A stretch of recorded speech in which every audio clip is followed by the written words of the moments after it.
you, Allison. Good morning, everyone. Thank you.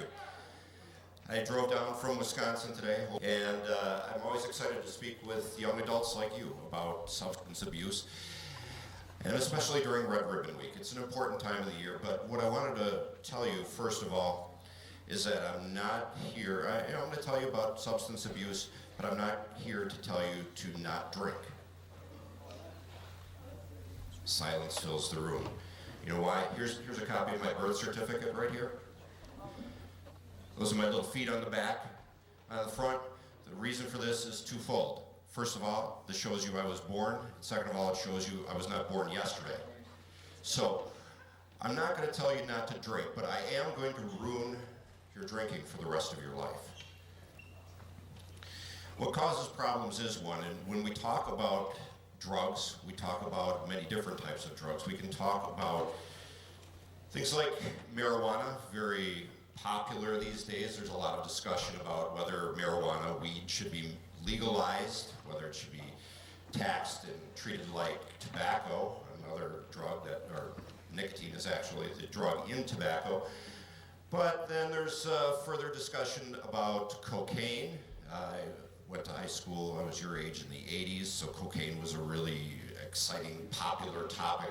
All the stars were doing it and all the poor people were doing crack cocaine. But we're not talking about crack cocaine here either. There are many other drugs we can talk about, like K2, synthetic marijuana, synthetic THC, spice, heroin you'd no doubt have heard about, because there's a heroin epidemic in the United States. You've probably heard about that. It's a real tragedy that so many young people, so many people your age and people my age are dying nearly instantly from the use of a drug. It is that potent, it is that lethal, it is that dangerous.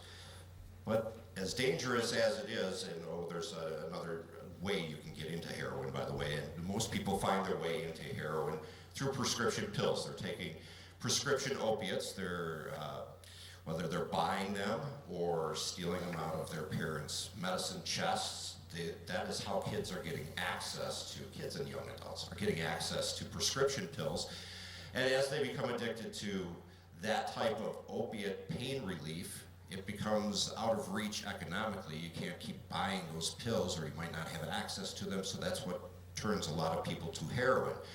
But the drug I'm here to talk about today is responsible for 89,000 deaths every year. And that is more than all four of these, plus K2, plus bath salts, all drugs combined, 89,000 deaths. But nobody wants to ask the questions about it. I'll answer the question. You want answers? I think I'm entitled. You want answers? I want the truth! You can't handle the truth! Because we can't handle the truth about alcohol. We see it on TV every day. We see it advertised on billboards, on buses. And it's a part of everyday life here in the United States. But what a lot of people won't acknowledge and won't recognize is the fact that alcohol is a drug. One of the most common, most abused drugs in our society. Caffeine is a legal drug, that's number one. Nicotine is number two. Alcohol is number three. All those other ones combined don't kill as many people as alcohol use. You might think, well, how can that be? It's in every grocery store. It's right in the pick and save in aisle 6. I can walk in there. I can be 21 to do that, but I can go in and get alcohol just about anywhere. Why do we have bars if alcohol is a drug and it's so dangerous? Well, it's been part of our society for such a long time. And that doesn't mean it's right, and that doesn't mean alcohol should be a drug of choice for all of you. And like I said, I'm going to ruin your drinking for you. Count on it. But it is a drug. That is the first thing that we have to accept as a given fact, is that alcohol is a drug. How did this come about? Well, at first, this is Uncle Harry, and about 10 million years ago, humans first experimented with alcohol. They were in the trees, our early primates, not Uncle Harry, but they were in the trees eating fruit, and then as early man began to walk upright and drop out of trees, we began eating the fruit off the ground. And some of that was fermented, and fermented fruit creates alcohol. And process of evolution. Does everybody know what evolution is? Silence. Evolution, through the process of evolution, the primates that had the special enzyme in their body to process alcohol, those are the ones that lived on and continued to prosper as man evolved throughout the years. Those of us who have this enzyme called alcohol dehydrogenase, because alcohol is that toxic to the body. When you hear about lab rats being used for alcohol experiments, they have to breed those lab rats genetically to give them alcohol, to make them crave alcohol, to make them like alcohol, because they have no natural taste for it, and because it's a toxin. It would ordinarily kill them. And that was how it was with our early primate history. But fast forward about 10 million years, and this is where we are today. Today, a majority of people will use a drug like alcohol because they like what it does to their brains. Alcoholics and non-alcoholics alike drink for the same reason, and that's because it relieves stress. It's all through history as a stress reliever. Had a bad day, I'm gonna sit back and have a beer. Had a long week with the kids, I'm gonna have a glass of wine. Let's go out to dinner and celebrate and relax. So it is now viewed as a drug of choice that helps us deal with our brain.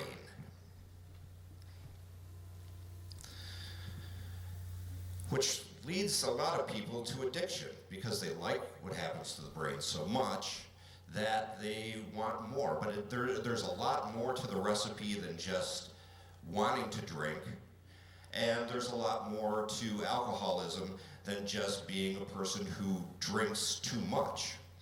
First, I want to look at what is addiction. Addiction is anything you have to hide. That could be vaping, it could be gambling, and it can be alcohol. It can be any other drug. But clinically, how they break it down is by these 7 criteria. Withdrawal, which is when the drug is leaving your body says, I need more, so your body begins to rebel against you. As you drink alcohol, your tissues in your body change. Your DNA actually changes, but your body prefers the alcohol molecule to the sugar molecule when you're addicted. So when you take away what your body views as a survival need, your body begins withdrawal. And for some people who go through withdrawal, it's profuse sweating, just sweat dripping off you. It's the shakes. But withdrawal from alcohol happens to be one of only 2 drug withdrawals that can kill you. Withdrawal from benzodiazepines being the other one. People withdrawing from heroin may wish they were dead, but alcohol withdrawal will actually kill you if it's that severe, because it shuts down your body. Your body begins to shut down because it's not getting what it views as a survival need. Tolerance is one of the other 7. What that means is it takes more and more alcohol to achieve the same effect. So what took me 2 beers last week to kind of feel a little happy, feel a little less stressed, is now taking a 6-pack. Well, then next week it's a 12-pack. So your tolerance goes up, more alcohol is required to make you feel the same way. The rest of the 7 here, those first 2 are purely physiological, which means that has to go on with your body. You have no control over withdrawal, you have no control over tolerance. These other ones, use despite consequences. That means you keep drinking alcohol despite what's happening to you. Your wife asks you for a divorce because you're drinking too much. Your kids are crying, your kids are missing school. You're missing school, you're missing basketball practice. You don't care because I'm going to still use alcohol. Alcohol is not the problem. That's because alcoholics or people with alcohol problems are convinced that the alcohol is not the problem when it really is. So you keep using despite the consequences, even legal consequences. All those other ones are serious enough too. But when the police are after you because you're drinking underage, because you're driving while impaired, those are big legal consequences that will hang around for the rest of your life. But you continue to use alcohol, and that is one of the clinical signs. That one up there that says more, a lot of alcoholics, and I speak with a lot of groups of alcoholics throughout the country, and a lot of them visit my website and use the app that I created. And what a lot of them say is, I'm addicted to more. I gotta have more.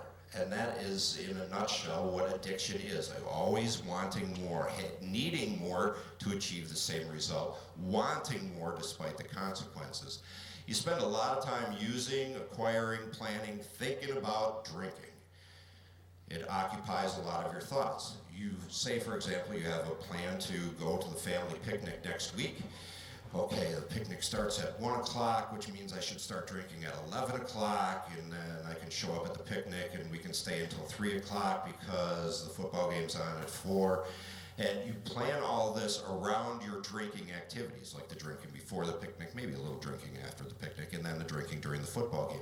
So you begin to organize your life around alcohol because your body needs it, views it as a survival need, which gives you, unfortunately, a lot less time for other things. You start dropping off the things, for example, golf, or if you were into that game, or basketball, volleyball, any of the sports that you consider important to you right now. All of a sudden, that's kind of getting in the way of my drinking, or I don't play as well when I'm drinking alcohol, so maybe I'll just back off on the volleyball. Maybe I just won't play baseball this summer. Or maybe instead of playing on 2 leagues, I'll just play on 1. Or Mom, Dad, I don't feel like going out for the team this year. Because you have a lot less time for those activities when you are involved with alcohol. The last one up there, cannot quit, is one that I reinforce everywhere I speak, and that helps draw the distinction between a person who abuses alcohol and an alcoholic. There's an alcohol abuser and an alcoholic. An alcohol abuser can quit but won't. An alcoholic wants to quit but can't. Because of those first 2 up there, your body views it as a survival need. Now, clinically, any 2 of those 7, and you are considered to have an alcohol use disorder, you're considered to be alcoholic. What is alcoholism? It's a disease.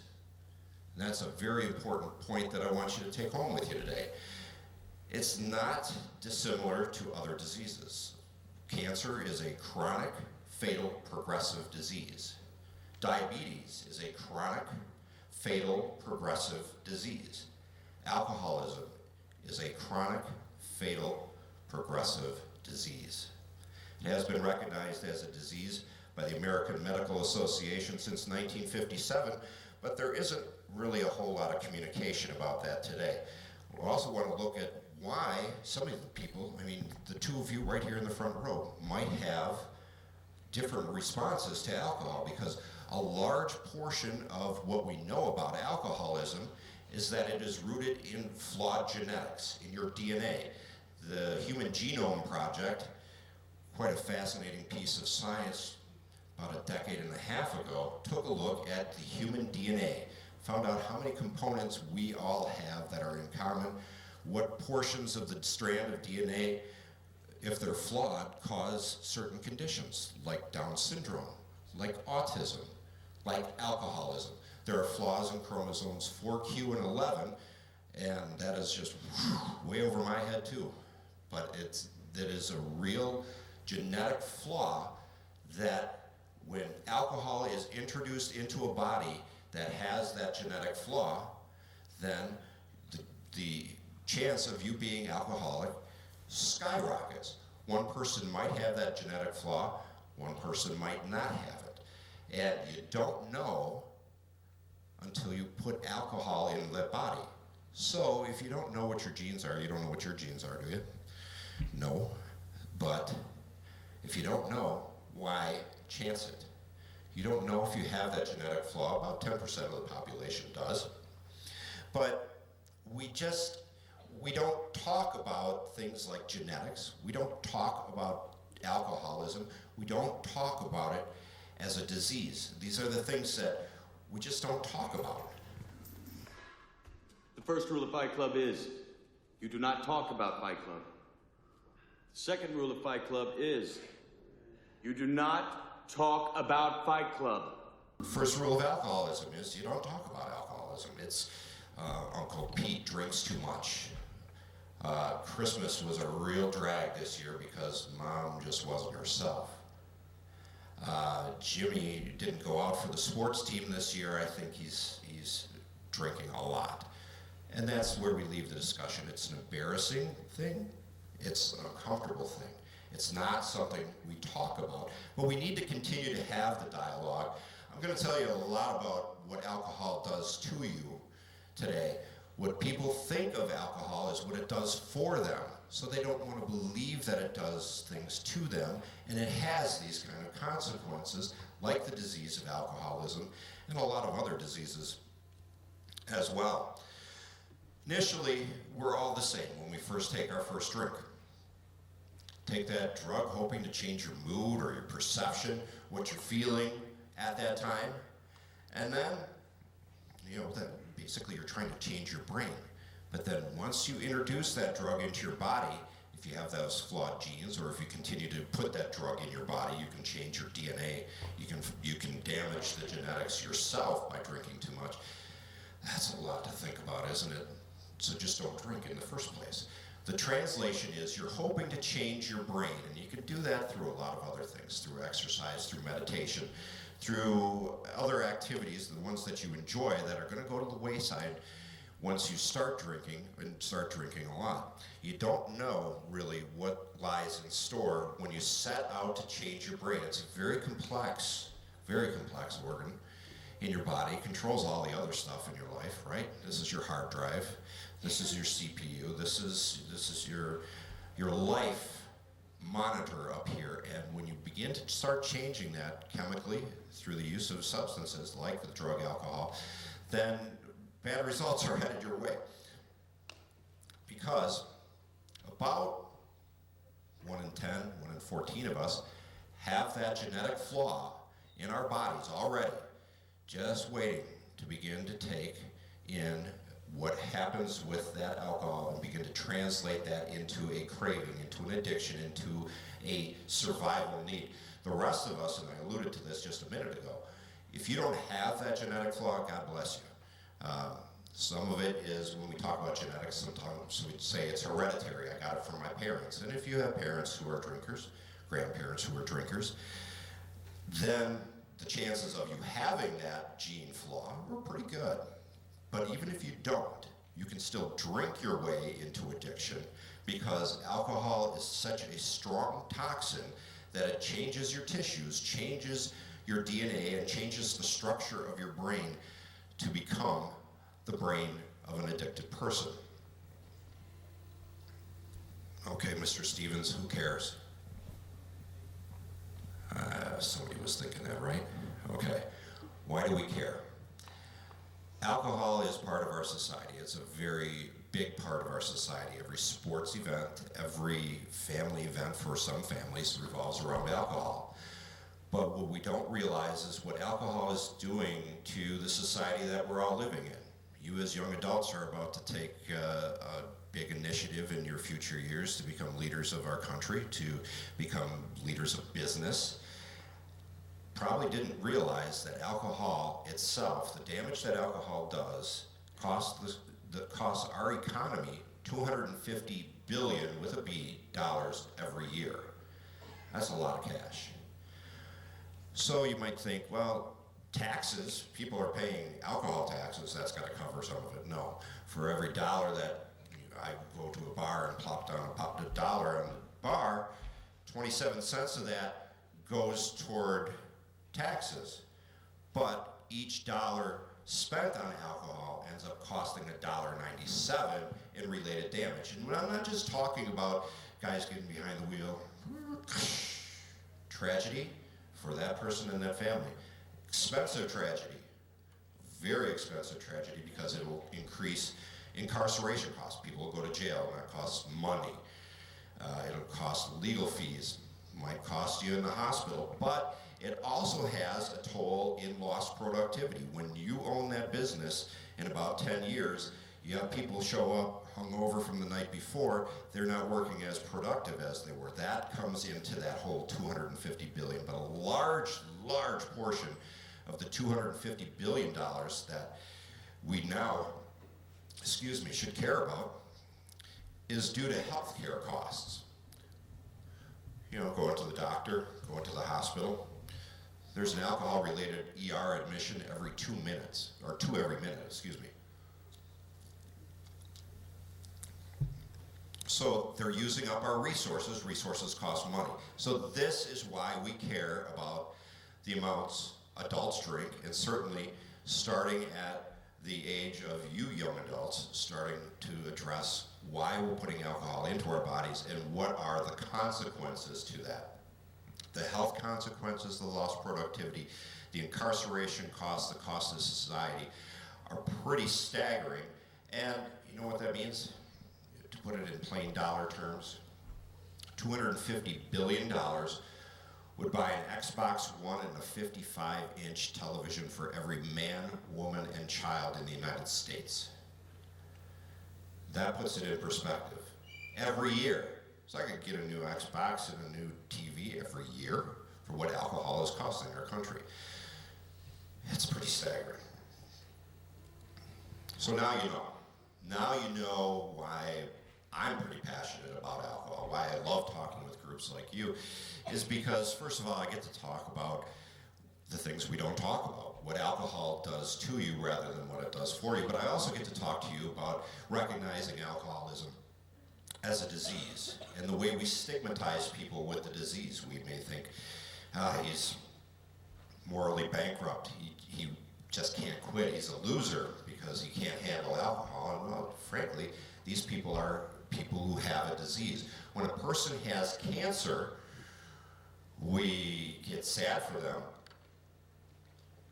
We run over to their house with a casserole. Here, my mom baked this for you. We're really sorry to hear about this. But when we find out a person has a progressive, chronic, fatal disease like alcoholism, it's like, whoa. We're staying away from that fellow because he's bad news. He's got weak morals and he just can't quit. He's got problems up here. No, the problem is in the genetics.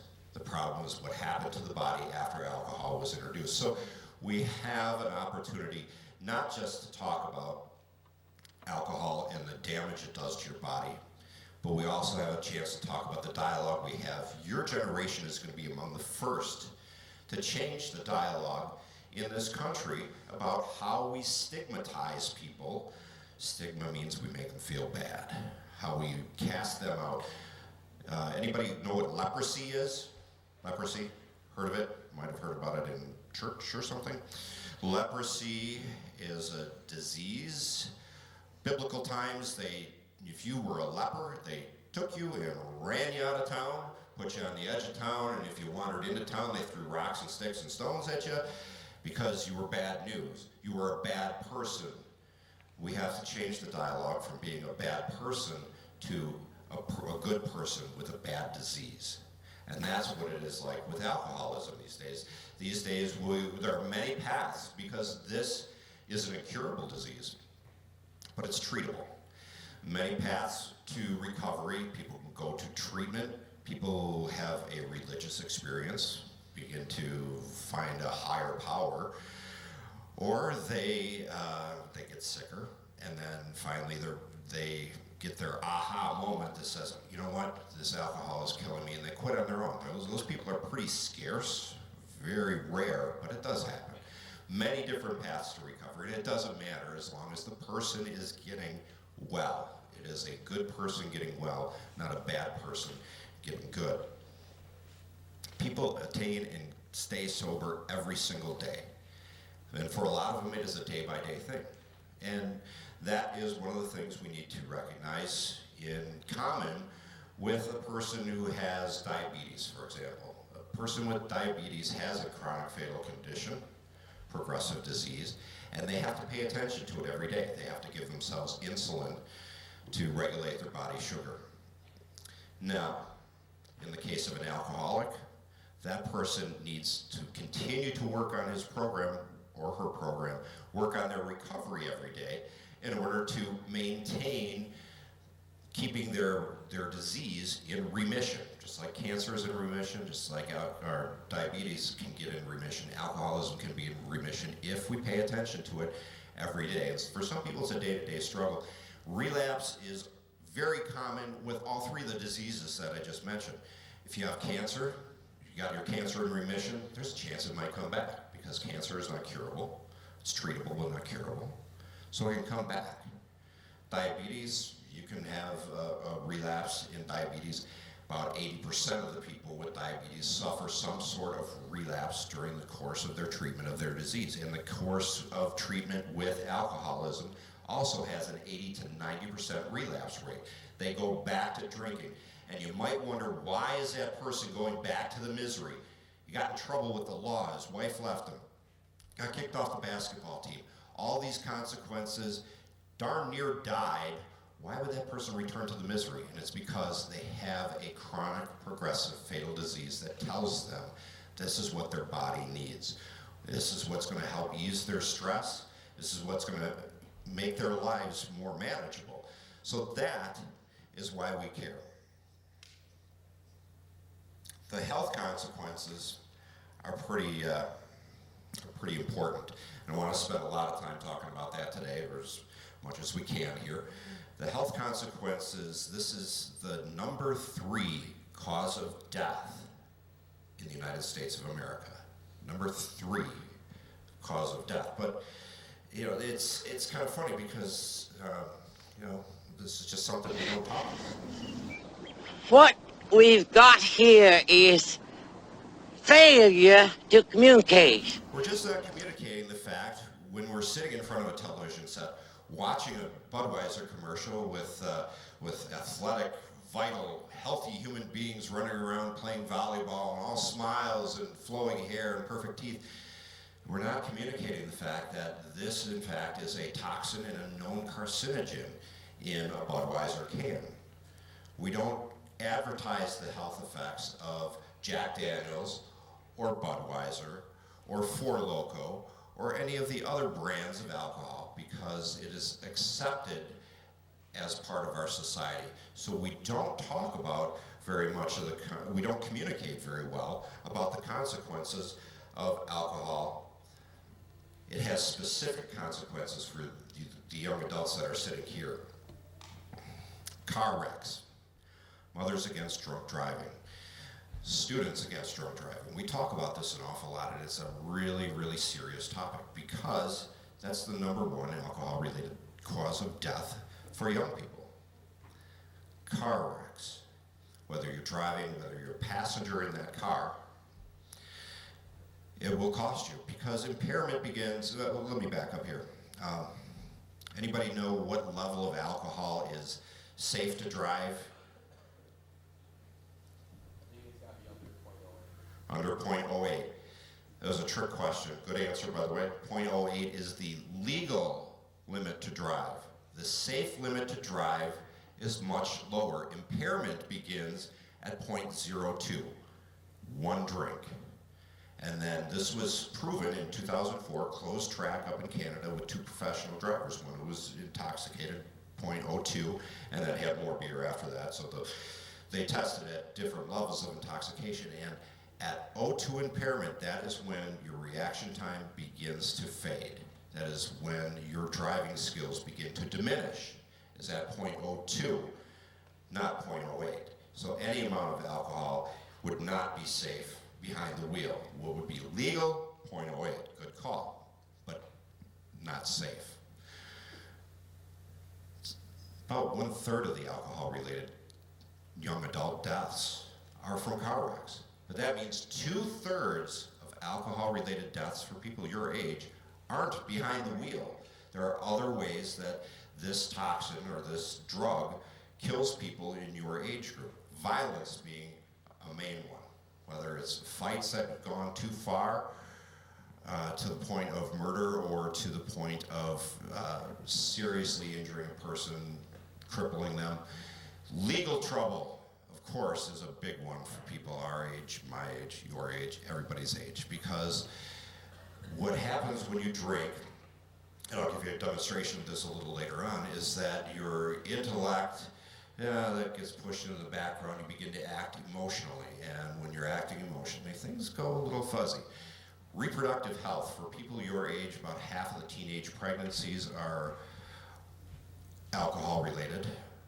I don't think there's a delicate way to put that, but it's true. And 75% of sexually transmitted diseases for people in your age group were in alcohol-related incidents.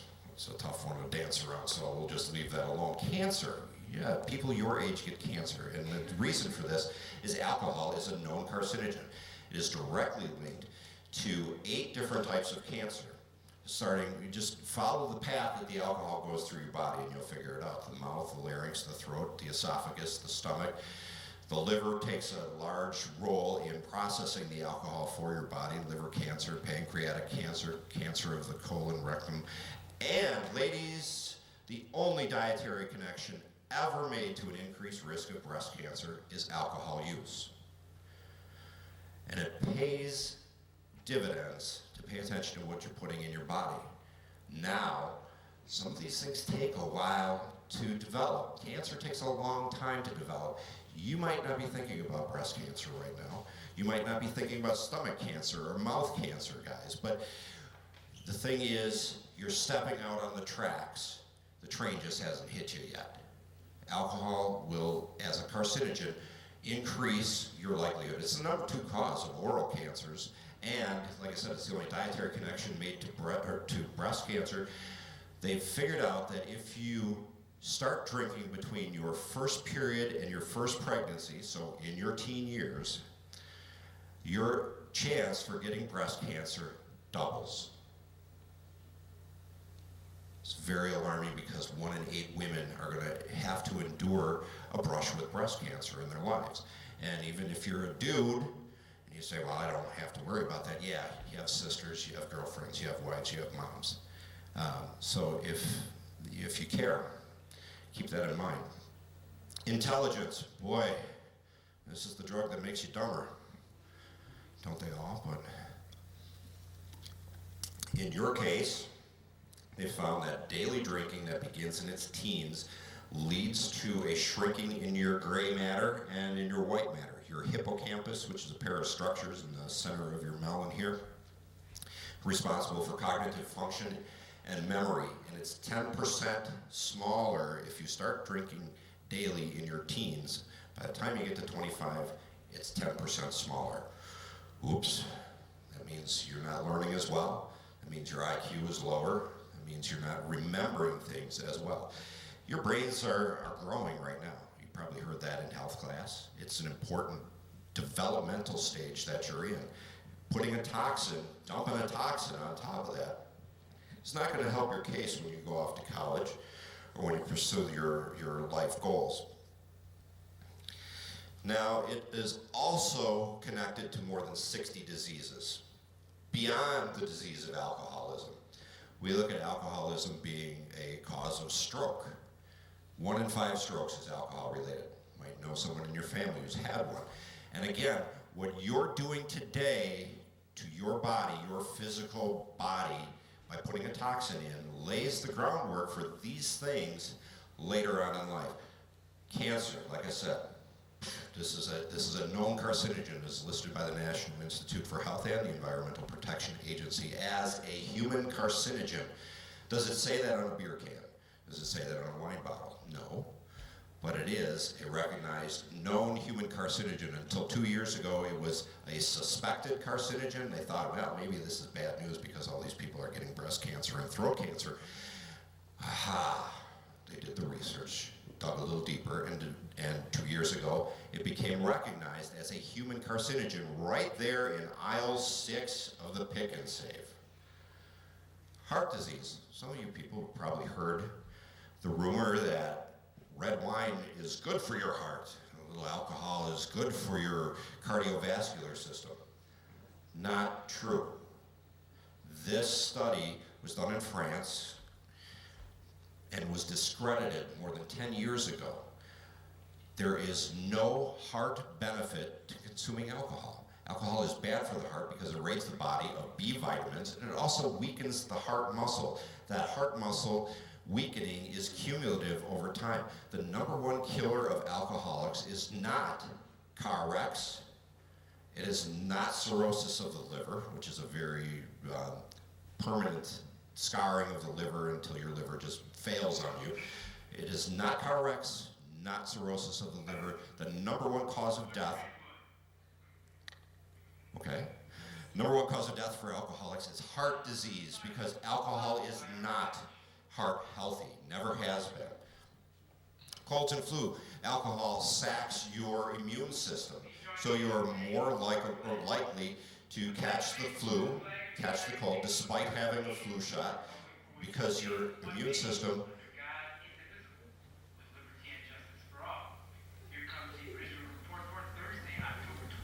I feel bad about interrupting the Pledge of Allegiance. Car crashes, number one cause of car crashes is impaired driving, an intoxicated driver. Not necessarily a drunk driver, because in the case of an alcoholic, they may not feel drunk, but they are impaired, definitely beyond .08, and that is the cause of a crash. Not every alcohol-related crash is from a driver who is at .08. Sometimes it's determined that they were under .08, but they were still impaired enough to cause the crash, and that can be an alcohol-related crash. About 1 in 3 car wrecks are alcohol-related. That number goes up the later at night you're on the road. Your parents know this. And that's why we got curfews. That's why we don't want you out there driving, because by midnight, 1 in 4 cars on the road has an impaired driver behind the wheel. So we don't want you out after midnight. And we certainly don't want you being one of those impaired drivers. The key thing to talk about, though, is this is a piece of pork here. It's not a piece of human tissue, but sat in alcohol for 30 minutes. And this is how toxic. That is how it is connected with all these other diseases, how it is connected with an increased likelihood of cancer, because it does physical damage to the tissue in addition to damage to the DNA that is underlying the tissue. This gives me an opportunity to tell you about what happens when you put alcohol into your body. So alcohol doesn't go in your mouth and come out your pores, it's metabolized. You start with alcohol. Metabolizes into something called acetaldehyde. Aldehyde out of paper, which is then converted into vinegar, or acetic acid, as we say in the science class, vinegar, and then CO2 and H2O as it's finally excreted from the body. So when you put alcohol in your mouth, it's one of the few substances, alcohol, water, and sugar, are directly absorbed into your stomach lining. And in the case of alcohol, most of it is absorbed through your small intestine, but it is absorbed directly into your bloodstream, goes to your liver, bumps up against that enzyme that I talked about when I talked about Uncle Harry and the primates dropping out of trees 10 million years ago, converts it into acetaldehyde. And acetaldehyde is extremely toxic, 30 times more toxic than the alcohol itself. But as the body needs to break it down into those simple things at the bottom, carbon dioxide and water, to get rid of this toxin from your body, this is one of the toxic byproducts. And this is acetaldehyde. Sometimes they used acetone in nail polish remover, but sometimes they also use acetaldehyde. Extremely flammable. You wouldn't drink this. You wouldn't even think of drinking this. That is what acetaldehyde does. It is very toxic, very damaging to the underlying tissues in your body.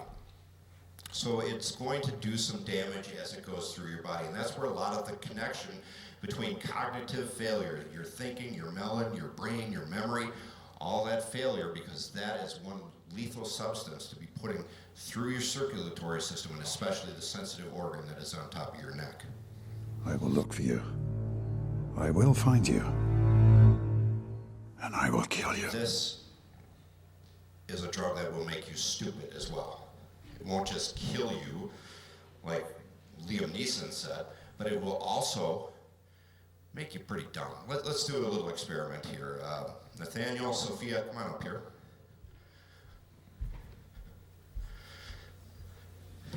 This is the dress-up part of the program. Great to see you. come on over here. You're going to hate me when we're done. I'm going to use this other microphone because I need both hands here. So, Sophia, lift your down over your head. Take for Nathaniel. Pop that one on.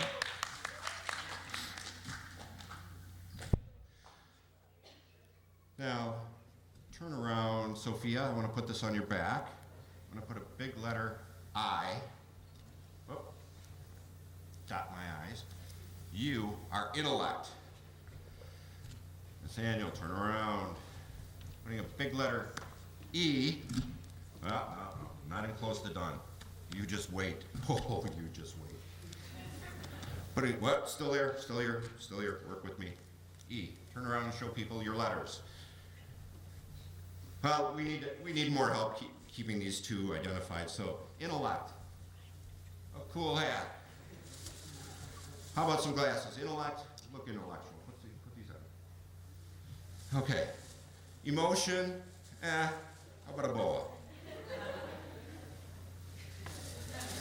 Because sometimes when you're emotional, people will call you a hot mess.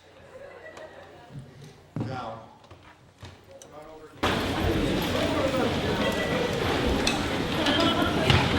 alcohol changes things in your body.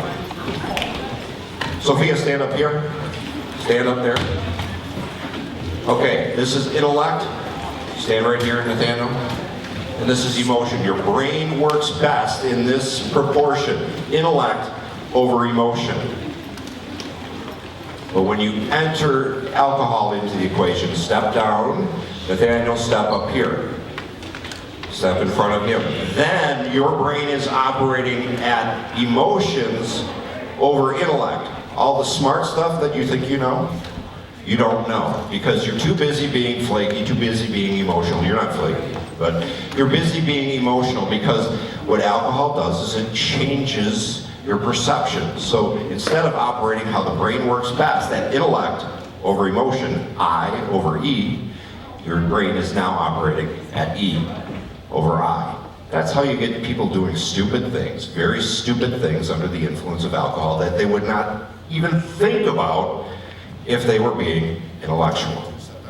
Thank you. I'll take the hat and the props. You can keep the shirts if you'd like.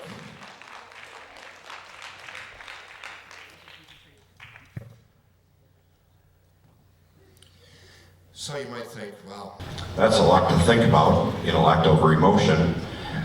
But that only happens when you're really super hammered, right? We had a lot to drink. Not necessarily the case. You might think, what harm can a couple of beers do? Just 2 beers, that's not that much. Those are big beers, but what harm can this do? I mean, people drink every day. This intellect over emotion thing, this cancer thing, this doesn't scare me a whole lot. well, it didn't scare me a whole lot either. That's how I started. My first 2 beers at age 14. I guess the going rate these days, the age of first use is age 12. That's a little scary. But typically people in your age group are considering or have had their first drink. I was 14. I had 2 beers. I'm looking at these 2 beer cans down on the ground, and I'm looking at my friends. They're acting all crazy. I said, how come I don't feel like that? Okay, well, that should have been a sign, and knowing now what I know, or had I known then what I know now, that would have been a good sign to me that my body handles alcohol a little differently. But it was just 2 beers. And 2 beers didn't make a whole lot of difference, you wouldn't think. But I want to show you a little bit of my story. I'm going to take a quick break backstage for a second here.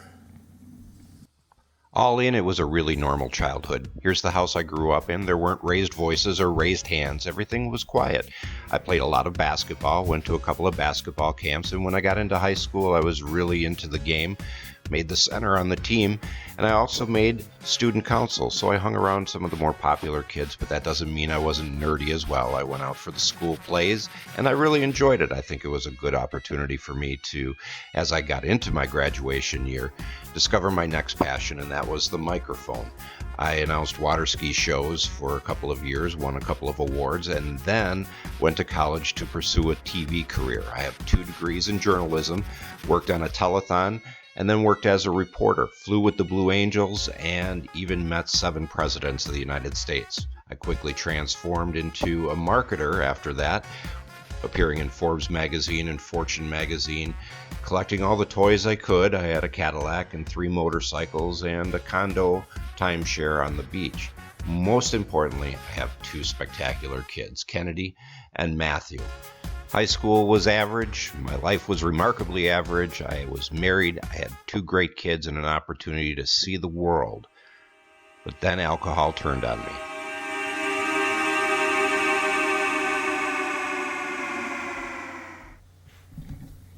Yeah.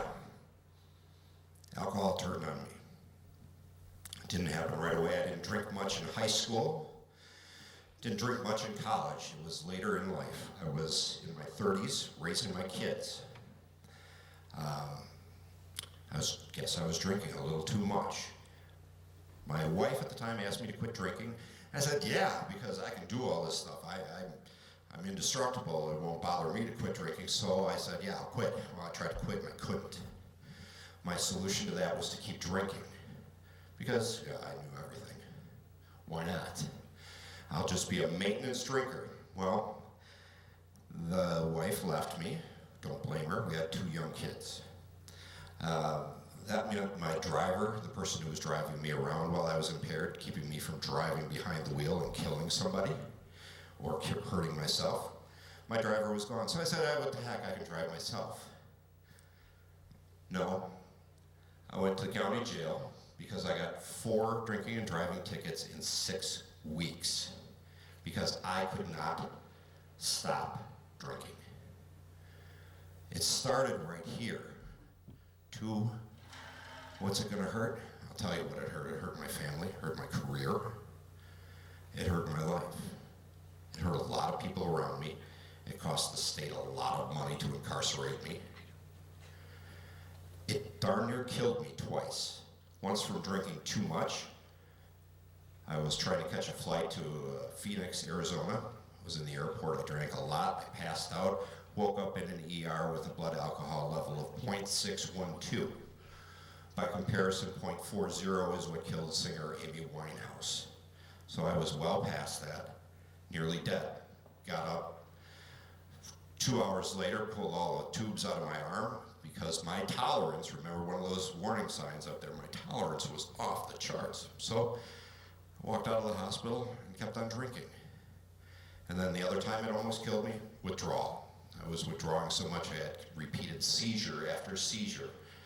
My next trip to the ER wound up with a blood pressure level of 49/17 because I was withdrawing to the point of nearly dying.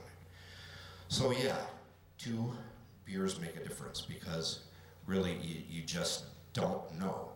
So when you're out watching your friends drink, think about their health, think about their safety, think about your own safety, think about what alcohol does to you, and instead of what it does for you. The police often question him just because they find him interesting. His beard alone has experienced more than a lesser man's entire body. His blood smells like cologne. He is the most interesting man in the world. I don't always drink beer, but when I do, I prefer Dos Equis. Stay thirsty, my friends. What you just said is one of the most insanely idiotic things I have ever heard. At no point in your rambling, incoherent response were you even close to anything that could be considered a rational thought. Everyone in this room is now dumber for having listened to it. God have mercy on your soul. That's how I feel when I see those commercials, because you don't know. You don't know what the future holds for you, but you do know that the consequences are pretty clear. The more you drink, the further down your life will take you. Everybody can find a new bottom. I don't want you to begin that journey. So please, don't take that first drink. I lied to you at the start of this. I said, I'm not going to ask you to drink. I'm not going to ask you not to drink. I am going to ask you not to drink. And the reason is because I care about all of you. I don't want you in orange. Orange is not the new black. Thank you, everyone.